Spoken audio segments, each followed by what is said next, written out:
तो हेलो दोस्तों, चलिए मैं आज आप लोग को कुछ जीव विज्ञान में कुछ महत्वपूर्ण टॉपिक्स बताने वाला हूं जो कि लगातार बोर्ड के पेपर में आ रहा है। ठीक है, तो मैं जितने भी अगले साल मैं आप लोग को प्रिपरेशन कराया था, लगभग सभी जो टॉपिक हैं आपके पेपर में आया है। तो इस साल भी जो है मैं आप लोग को जो बताऊंगा वो ध्यान पूर्वक से पढ़िएगा और आशा करूंगा सभी टॉपिक जो है आप लोग के पेपर में आएगा। तो ये मेरा होने वाला है 12th वालों का जीव विज्ञान बायोलॉजी का, क्योंकि ये बहुत बड़ा ब्रॉड सब्जेक्ट है। ठीक है, और इसमें क्या पूछेगा क्या नहीं, बच्चे बहुत कंफ्यूज होते हैं कितना याद करें कितना नहीं। तो मैं यहाँ पे कुछ यहाँ पे टिप्स बताऊंगा कैसे क्या करना है इसमें, और कौन कौन से चैप्टर का यहाँ पे टॉपिक होने वाला है जो कि लगातार पूछ रहा है। लगातार मतलब कि हर वर्ष पूछने की जो है इसकी संभावना बढ़ रही है। तो इस साल भी जो है यह पूछेगा।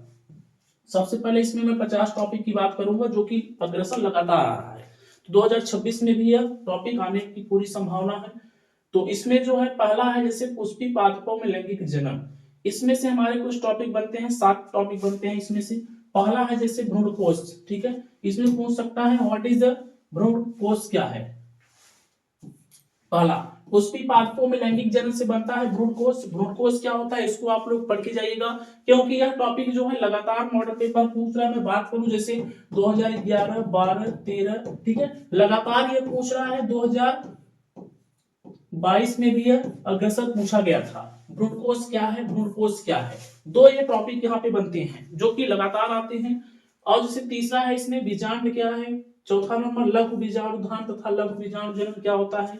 पांचवा है द्विबीजपत्री भ्रूण का परिवर्धन।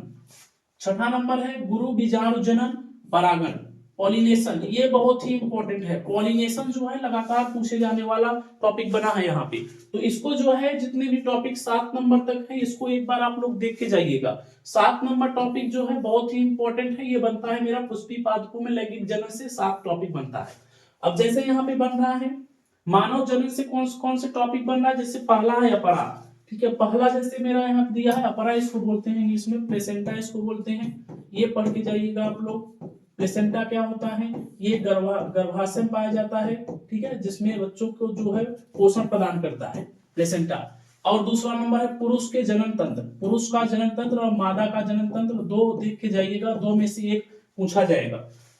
ठीक है, अब चौथा नंबर है युग्मक जनन तथा अंडाणु जनन क्या होता है। युग्मक जनन और अंडाणु जनन क्या होता है। शुक्राणु तथा अंडाणु क्या है, जो कि ये शुक्राणु होता है हम लोग का। ठीक है, पुरुष में होता है युग्मक, पुरुष का युग्मक क्या होता है, शुक्राणु होता है। ठीक है, और मादा का युग्मक क्या होता है, अंडाणु होता है। ये सभी लोग को पता है। पुरुष का युग्मक शुक्राणु होता है, मादा का युग्मक क्या होता है, अंडाणु होता है। तो ये बन रहा है मेरा मानव जनन से बन रहा है 5 टॉपिक। कितने टॉपिक हुए इसके, 5 टॉपिक हुए। अब जैसे जनन स्वास्थ्य से बनता है मेरा यहाँ पे 2 टॉपिक बन रहा है जनन और स्वास्थ्य से। 2 टॉपिक क्या है, जैसे आईवीएफ। आईवीएफ पात्र निषेचन तकनीक होती है, इसको पढ़ लीजिएगा। जनसंख्या विस्फोट क्या है। जनसंख्या विस्फोट भी अग्रसर पूछे जाने वाला टॉपिक है, जनसंख्या विस्फोट। अब इस चैप्टर से बनता है वंशागत तथा विविधता के सिद्धांत के आधार पर मेरा बन रहा है लगभग 9 टॉपिक। वंशागति तथा विविधता के सिद्धांत पे लगभग 9 टॉपिक बन रहा है। 9 टॉपिक हम लोग देखते हैं। जैसे पहला है इसमें डाउन सिंड्रोम तथा टर्नर सिंड्रोम क्या है। डाउन सिंड्रोम और टर्नर सिंड्रोम के बारे में अच्छी तरीके से पढ़ के जाइएगा। जीन रूप तथा दृश्य रूप क्या है, क्रॉसिंग ओवर क्या होता है, सहप्रभाविता का नियम क्या होता है जो कि मेंडल द्वारा इसको दिया गया था। प्रभाविता तथा अप्रभाविता का नियम क्या है, आनुवंशिक रोग क्या होता है, जेनेटिक डिसीज क्या होता है, बेहद ही इंपॉर्टेंट क्वेश्चन। जेनेटिक डिसीज, लिंग निर्धारण कैसे होता है, ये पक्षियों में भी पूछ सकता है, ध्यान दीजिएगा। पक्षियों में भी पूछ सकता है और मनुष्यों में भी पूछ सकता है। अधिकतर जो प्रश्न बनते हैं पक्षियों से बनते हैं, बच्चे याद करके जाते हैं मनुष्यों का, लेकिन पक्षियों का भी ध्यान देना है। 8वां नंबर है मेंडल के वंशागति का नियम क्या होता है। ठीक है, आप मेंडल करिए, मेंडल के वंशागति का नियम क्या होता है। 9वां नंबर है लिंग सहलग्न क्या है, लिंग सहलग्न क्या है, 9वां नंबर है। तो इसमें से बना मेरा 9 टॉपिक। वंशागत तथा विविधता के सिद्धांत से कितना टॉपिक आया, 9 टॉपिक निकल के आया। 9 टॉपिक ही बहुत ही इंपॉर्टेंट है। अगला है वंशागति का आणविक आधार से। वंशागति का आणविक के आधार से हमारा बन रहा है 6 टॉपिक। 6 में पहला है डीएनए तथा आरएनए क्या होता है। डीएनए तथा आरएनए क्या होता है, डीएनए तथा आरएनए क्या होता है, इसको विश्लेषण करने के लिए देगा। इसको जो है अच्छी तरीके से लिखिएगा आप लोग, डीएनए तथा आरएनए, इसमें से यह प्रश्न बन सकता है। डीएनए अंगुली छाप क्या होता है, डीएनए फिंगरप्रिंट जिसको बोलते हैं, यह क्या होता है, मानव जीनोम सिंड्रोम प्रोजेक्ट होता है क्या, वाटसन एवं क्रिक मॉडल क्या होता है, क्या दिया इसमें, वाटसन और क्रिक जो है ये वैज्ञानिक है, ये मॉडल क्या दिए थे, वाटसन और क्रिक ने क्या मॉडल दिया था, अनुलेखन क्या है, आनुवांशिक कूट क्या है, जेनेटिक इंफॉर्मेशन, ठीक है, आनुवांशिक कूट क्या है, इसमें 6 टॉपिक बना मेरा, पहला डीएनए था आरएनए, दूसरा डीएनए अंगुली छाप, तीसरा मानव जीनोम प्रोजेक्ट, चौथा वाटसन एवं क्रिक मॉडल, पांचवा अनुलेखन, छठवां आनुवांशिक कोड।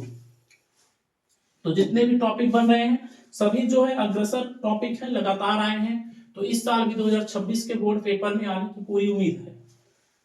अगला देखिए विकास, विकास के आधार पर मेरा बन रहा है 2 टॉपिक, मिलन का प्रयोग, ठीक है, मिलर का प्रयोग, दूसरा है जैव विकास तथा मानव विकास का प्रयोग। इसमें से 2 टॉपिक है, दोनों ही टॉपिक बेहद इंपॉर्टेंट है। तीसरा भी है जैसे डार्विन का योगदान, ठीक है, डार्विन का योगदान, डार्विन एक साइंटिस्ट थे, इन्होंने क्या योगदान दिया था, ठीक है, ये देख लीजिएगा। हार्डी वेनबर्ग सिद्धांत क्या है, हार्डी वेनबर्ग का सिद्धांत, समजात तथा समरूप अंग क्या होते हैं, समजात तथा समरूप अंग, ये मनुष्यों में पूछ सकता है और पक्षियों में भी पूछ सकता है, ध्यान दीजिएगा। अगला है मानव स्वास्थ्य तथा रोग से कौन कौन से टॉपिक बन के आ रहे हैं, तो इसमें मेरा पहला है एल्कोहल तथा ड्रग्स क्या होता है, एल्कोहल तथा ड्रग्स क्या होता है, मानव स्वास्थ्य रोग से। दूसरा है प्रतिजैविक एंटीबायोटिक क्या होती है, एंटीबायोटिक क्या होती है, इसको देख लीजिएगा। तीसरा है मलेरिया रोग, मलेरिया रोग के बारे में पढ़ लीजिएगा, कैसे होता है, इसके लक्षण क्या होता है और इसका उपचार क्या होता है। टाइफाइड भी पढ़ लीजिएगा, तीनों लक्षण, उपचार और ये कैसे कौन से अंग को प्रभावित करता है। डेंगू ज्वर क्या है, डेंगू ज्वर क्या है, तो निमोनिया क्या होता है, स्टेम कोशिका क्या होती है, ठीक है, स्टेम सेल, स्टेम सेल बेहद ही इंपॉर्टेंट ये टॉपिक है जो कि अग्रसर पूछ रहा है बोर्ड के पेपर में। चौथा है मानव कल्याण में सूक्ष्मजीव से कौन से टॉपिक बनते हैं, देखते हैं हम लोग। मानव कल्याण में सूक्ष्मजीव से यहाँ पे 2 टॉपिक बने हैं, पहला है जैव उर्वरक, दूसरा है बायोगैस। जैव उर्वरक और बायोगैस से बेहद ही टॉपिक निकल के आते हैं, जैसे कि जैव उर्वरक की उपलब्धता कैसी होती है, ठीक है, इसका निर्माण कैसे होता है, बायोगैस क्या है, बायोगैस का निर्माण कैसे होता है, तो ये सभी टॉपिक निकल के आते हैं किससे, मानव कल्याण में सूक्ष्मजीव से। नेक्स्ट है जैव प्रौद्योगिकी सिद्धांत एवं प्रक्रम से कितने टॉपिक बने हैं, 3 टॉपिक बने हैं। DNA ligase, what is DNA ligase क्या होता है, ठीक है, ये देख लीजिएगा। पीसीआर क्या होता है, PCR. Plasmic vector, plasmic vector क्या होता है, इसको भी पढ़ के जाइएगा। तो जैव प्रौद्योगिकी सिद्धांत एवं प्रक्रम से 3 टॉपिक बने हैं, तीनों ही बेहद महत्वपूर्ण टॉपिक हैं। नेक्स्ट है जैव प्रौद्योगिकी एवं उसके उपयोग से, देखिए जैव प्रौद्योगिकी एवं उसके उपयोग से यहाँ पे 5 टॉपिक बने हैं। जैसे पहला है जैव प्रौद्योगिकी, बीटी कपास, बायोपायरेसी, चौथा है पुनर्संयोजन डीएनए प्रौद्योगिकी, पांचवा है मानव इंसुलिन। ये 5 टॉपिक ही बने हैं किससे, जैव प्रौद्योगिकी एवं उसके उपयोग से। तो जितने भी मैं यहाँ पे टॉपिक बता रहा हूँ क्विक रिवीजन चला है, ठीक है, तो इसको आप लोग जरूर पढ़ के जाइएगा और मैं आशा करूंगा कि ये सभी टॉपिक जरूर से जरूर पूछा जाएगा पेपर में। अगला है जैव विविधता एवं संरक्षण के सिद्धांत, पहला आईयूसीएन क्या होता है, ठीक है, आईयूसीएन तथा डब्ल्यूडब्ल्यूएफ क्या होता है, ये देख के जाइएगा। संकटग्रस्त वन्य प्रणाली कौन सी है, तप्त स्थल जिसको हॉटस्पॉट बोलते हैं, ये पढ़ लीजिएगा। जैव विविधता, जैव विविधता क्या है, ये देख लीजिएगा। ठीक, तो अभी तक मैं जितने टॉपिक बताया बेहद ही इंपॉर्टेंट टॉपिक हैं, बोर्ड परीक्षा 2026 के दृष्टिकोण से देखते हुए सभी टॉपिक इंपॉर्टेंट है आप लोग के लिए। तो जीव विज्ञान से जो बच्चे हैं ये ज्यादा से ज्यादा वीडियो को शेयर करें उन बच्चों के पास जो कि अभी तक ये नहीं देखे हैं, ठीक है। ये आप लोग जीव विज्ञान को ज्यादा से ज्यादा 1 घंटे का समय दीजिए, क्योंकि आप लोग के पास बहुत सारे सब्जेक्ट है पढ़ने के लिए, और जितना भी मैं यहाँ बता रहा हूँ सभी जो है बेहद इंपॉर्टेंट है और अगले साल ये पूछे जाने वाले सभी टॉपिक हैं, तो इस साल कुछ ना कुछ इसमें से पूछा जाएगा। ऐसा नहीं कि मैं इसमें से बता रहा हूँ पूरे टॉपिक पूछा जाएगा, लेकिन आप लोग पढ़ेंगे तो कुछ ना कुछ टॉपिक इसमें से जरूर फंसेगा। तो वीडियो को ज्यादा से ज्यादा शेयर करें उन बच्चों के पास जिसके पास अभी तक ये वीडियो नहीं पहुंचा है। अब मिलेंगे एक नई वीडियो के साथ, नई सोच के साथ। जय हिंद।